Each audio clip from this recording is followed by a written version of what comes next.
réforme yi nga xam moom la ñu war a teg sur la table mooy CNRI tegoon na fi ay conclusions ba léegi kenn appliqué gu ko. réforme de la justice bu 2018 boobu kenn appliqué wu ko moom bi mu ñëwee dafa ñëw def assise de la justice. c'est pour revenir ci benn décision boo xam ñoom dañ ko yàgg a joxe mooy bis bu ñu faloo dañuy génn ci li nga xam mooy conseil supérieur de la magistrature dootuñu ko présider président de la république dootu ko présider en tout cas loolu la ñu Ousmane Sonko jaayoon taxaw fu nekk ci territoire Sénégal wax ko fi nii dafa xewi ci àdduna bi amatul fenn. mais loolu Diomaye wax na ci campagne moom lu mu ci xalaat. léegi nag Diomaye wax na léegi nag finalement lan la xalaat. pour ne pas faire du wax waxeet il va utiliser certains magistrats pour les faire valoir wane ni ñoom ñoo d'accordul pour mu quitter conseil supérieur de la magistrature xamoon nañ loolu la maquillage bi loolu kase la. mais UMS tontu na ko. parce que boo xoolee tamit UMS tontu na ko ci bi mu waxee loolu. boo xoolee tamit boo xoolee ci forme bi. boo xoolee ci forme bi assise de la justice yi gën a catastrophique soo ko mi ngi koy wax léegi moom la ñu organisé à l'époque bindoon naa ci sax di wax ni assise de la justice pour une justice assise 263 personnes lañ ci invité yoo xam ni ñii ay garabu lañ kii dafa reyoon un juge constitutionnel histoire condamné ko nga jël ñoo xam ni ay détenus la yoo xam dañ leen a tëj sur la base de faits graves yoo xam ni dafa am sax loo xam ni dañ naan war na mën a am condamnation pénale ñii dóor ay cocktail molotov ñii doon taal ay bus ñii doon lakk ay centrales ñii et cetera di préparer le chaos ñooñu nga jël indi leen devant des professionnels de la justice pour ñu wax leen nan la ñu war a exercer le droit ñun loolu lañ gisoon ni amul benn cohérence amul pertinence parce que booy def assise de la justice wala nga def ay réformes da nga war a def ay réformes yu consolidantes beneen bi mooy ñun dañ yàgg proposer gëm sa bopp les jàmbaar par l'entremise du président Bougane dañu wàgg wax ni ci architecture gouvernementale comme suñu Afrique yi ni muy demee waratuñ am sax ministre de la justice waratul am parce que séparation des pouvoirs pour ñu am ko il faut ñu am benn corpus judiciaire boo xam dañ koy tuddee conseil supérieur de la justice boo xam ni composition bi dafay nekk loo xam ni c'est composite nga xam ni société civile day nekk ci biir universitaires yi nekk ci biir des membres de l'Assemblée nationale am des professionnels de la justice des magistrats des notaires des avocats et cetera mu bañ a nekk benn entité boo xam day nekk entre les mains des politiques pour ñu mën di ko instrumentaliser loolu lañ proposé woon nga xam ni kii présider conseil supérieur de la justice boobu moom mooy def office de garde-sceau parce que kooku ses pairs ñoom ñoo koy élire sur la base de sa probité morale et intellectuelle. Mais quand tu parles d'une composition hétéroclite tu ne peux pas parler de pairs. waaw parce que bu dee benn conseil boo xamante ne ni société civile a ngi ci biir. xam nga day am ay organes day am xam nga ne temps wu émission moo ñu mayul ñu toj ko mais dafay am ay organes yoo xam dafay nekk ci biir mais organes yooyu dafay am composition boo xam ni uniquement les professionnels de la justice ñoom ñoo ciy nekk bu ko defee ki war a jiite conseil supérieur de la justice boobu le président.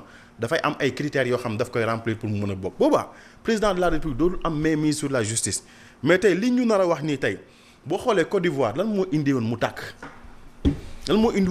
2010 ba 2011 yu mel ni laal ay justice wala tripatouillage yi ñuy def ci constitution bi Burundi lan moo indi woon mu tàkk 2015 lan moo indi loolu Bolivie lan moo indi woon mu tàkk 2019 lan moo indi woon encore une fois République centrafricaine mu tàkk depuis 2013 ba 2020 yii moom moo ko indi man dañ jàpp ni ay réforme de la justice ak lu jëm ci ay conseil constitutionnel jàpp nañ dañ ko war di laal ak loxo boo xam dafay trembler parce que warul nekk loo xam ne dañ am une décision politique wala soubassement politique yoo xam dafay nekk derrière parce que gis nañ ni depuis ñoom bi ñu ñëwee comme dañu am habitude di fayantoo ñun li ñu jàngal comportement Pastef mooy lan nit bu dul jéggale day fayu du fàtte xoolal bépp magistrat boo xam mës nga jël une décision boo xam ni Pastef d'accordu ci da nga nekk dañ lay yóbbu jàppee la un magistrat boo xam da nga nekk en disgrâce yóbbu la ci Tambacounda comme une sanction.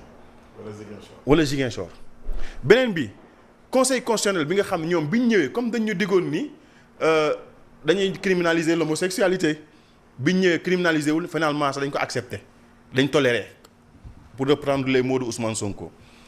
dañu diggoon ni bu ñu ñëwee dañuy abroger la loi d'amnistie ñu demoon dañuy interpréter pour reprendre toujours seeni mots mais bi ñu demee conseil constitutionnel à chaque fois ñu dem conseil constitutionnel da leen renvoyer seen texte léegi nag bëgg nañ fayantoo ak conseil constitutionnel bii moo tax bëgg nañu indi benn cour constitutionnel boo xam ni lu fa ñëw rek day mel ni benn chambre d'enregistrement te loolu nag jàpp naa ni jëye lay jur ci réew mi Sénégalais yi duñ ko duñ nangu benn chambre d'enregistrement boo xam ni tey dafay nekk bras armé de l'exécutif pour muy faire passer lépp loo xam ni volonté la wala desiderata wu Pastef lépp lu opposition bi indi mu bloqué ko loolu dama jàpp ni sénégalais yi wees nañ foofu te duñ ko nangu. Très bien. bu fekkee ñoom dañu bëgg indi ay réformes yoo xam ni c'est des réformes consolidantes te ñu jàpp ni dafa war a dem ci sensu améliorer le fonctionnement de la justice nañ ñu yóbbu ci référendum bu ko defee le peuple souverain mu décider ci justice am nan lay doxee d'autant plus que tey ñun li ñu gën a gis moom mooy justice dañ ko doon libérer ñun loolu lañ yàgg di wax nañ libérer la justice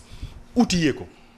parce que comme ni ñu ko matérialiser léegi justice dañ koy symboliser comme benn balance boobu nag lan lay signifier mooy équilibre bu fekkee équilibre boobu nag perdre nañ ko dafay pencher ci côté Pastef toujours mais loolu ça pose problème tey fonctionnement de la justice pour mu jaar yoon ñoo am na loo xam mën nañ ko corriger parce que yàgg nañ ko wax neen la benn magistrat bu nekk war nañ toftal ci moom 2 greffiers te day gis nga ni nombre de magistrats yi moo ëpp nombre de greffiers yi mais loolu duñ ci wax ba pare beneen bi ci code électoral bi.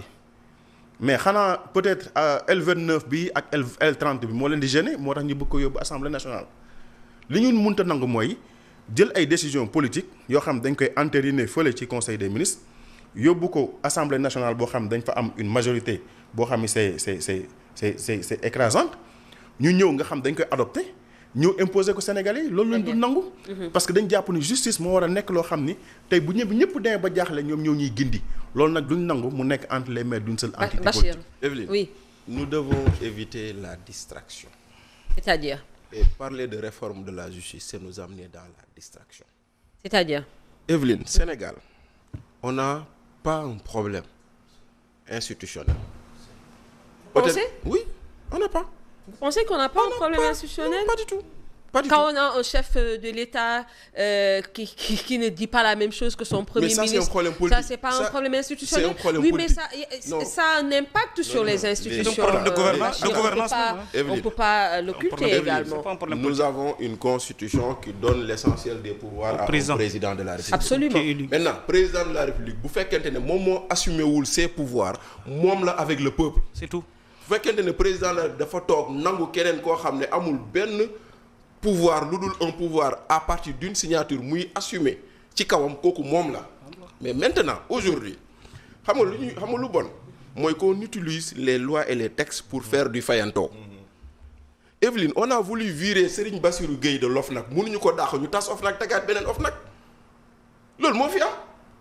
Maintenant aujourd'hui on en veut au conseil constitutionnel ñu ne nañ ko tas pour teg cour constitutionnel c'est de la distraction nañu moytandiku loolu gis nga maintenant tu me diras que peut-être le conseil constitutionnel il faut élargir ses pouvoirs je suis d'accord ndaxte tey jii nii moi citoyen j'ai pas pouvoir de saisir le conseil constitutionnel. C'est ça. Alors que si c'est une cour constitutionnelle je peux la saisir. C'est ça. Donc boo ma nee améliorons le conseil constitutionnel je suis d'accord mais teg cour teg conseil. Peu importe l'appellation c'est les pouvoirs moo am solo.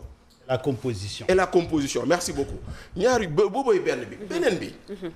tey jii on va nous dire man je suis pour le maintien du conseil supérieur de la magistrature maintenant. En l'état.